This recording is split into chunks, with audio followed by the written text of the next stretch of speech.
Hi. On June 2nd, 2023, Mechs Co put out an announcement regarding the group buy status of two keyboards that they were in charge of, the Loki and the Save As Core. Apparently, there had been issues plaguing the group buy, and rather than being upfront and transparent about the issue, there had been a lack of updates, leading to concerns from customers. In the post, they promised that they would be working towards resolving the situation and providing updates in a timely and consistent manner, which sounds very promising until you realize that the public chat rooms had been disabled, meaning that Mechs Co server is essentially locked. It's still a relatively new situation, and there could be things happening behind the scenes that the public is not privy to, but this does not bode well in my opinion. They did not provide an explanation as to why they locked the server, though I would assume that is probably because they received an influx of messages, and a large number of them probably came from angry consumers. For me personally, I have joined the GMK Tiramisu group buy, which means that I have some money locked in with them, so it's a situation that I'm monitoring closely. I have heard some speculation that Mechs Co might be going under, though I have not seen any official confirmation or communication, so I would take that with a grain of salt. I am also hoping that it doesn't happen because I want to get the products I paid for, so maybe throw in a pinch of copium and hopium too. Anyways, without further ado,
I think that this keycap set can be a hit or miss depending on personal preference, because while some people might think that it looks really cool, others might think that the keys look very cluttered.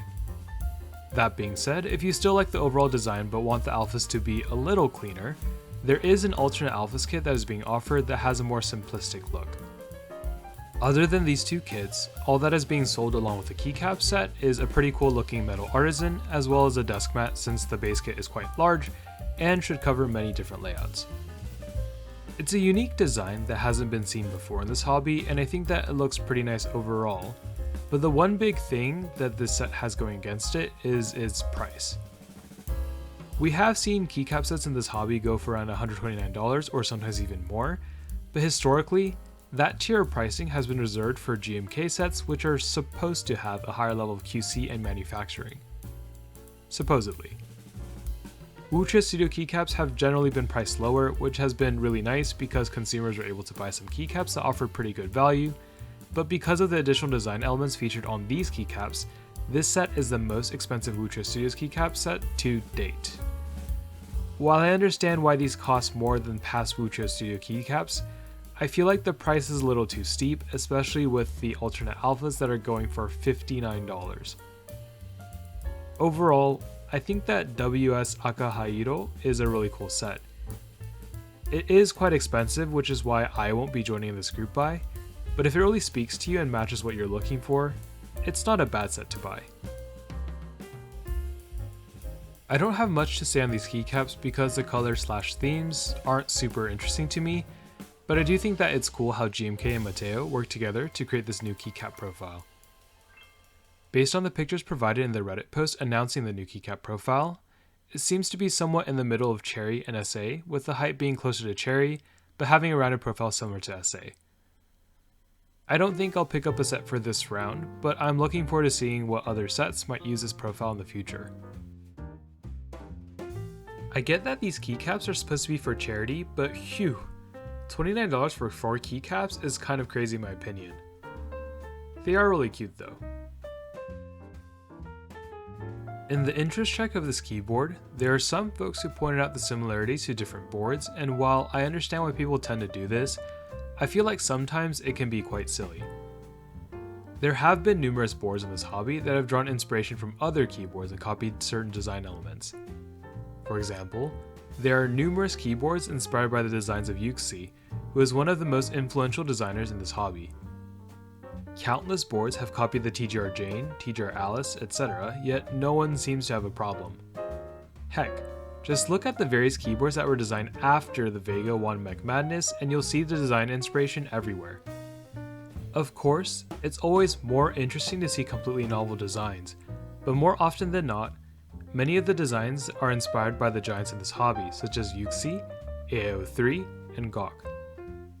Now, I do think that whenever someone is inspired by design or has something that is quite similar, it is good practice to ask the original designer for their blessing and permission, though more often than not, people tend to skip this step.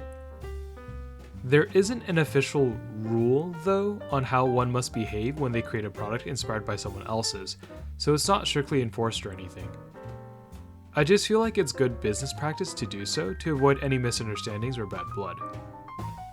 Anyways, back to the keyboard. I do see the similarities myself, but I still do think that it's a good looking keyboard and the design does look cohesive. $349 is an okay price for this hobby, though that's the base price, and if you want some of the more premium features such as a PVD mirror stainless steel weight, you're going to have to pay up. The most expensive configuration of this keyboard comes out to be around $435, which is definitely pricey, so check out some of the type tests and content out there before you buy. I'm sure at this point I've said pretty much all I could say about QWERTY keys and their keyboards, especially one that is returning for an R2, so I'll keep this short. The QK60 is back. If you didn't like the Violetta or took issue with the fact that they were inspired by Matrix Labs designs, then here's the 70% keyboard offering from Matrix Labs themselves, the Matrix Navi. The classic Matrix Labs design language is really apparent as always, with the front LED screen and badge, and of course the weight design that is made of PVD mirror stainless steel. All of these features does mean that this keyboard does not come cheap at $520. For me, I think that the Violetta would be the better buy for your wallet, and I personally prefer the more simplistic design. However, if you're someone who wants a unique board and a statement piece that stands out on your desk, the Matrix Navi would be the better choice for you.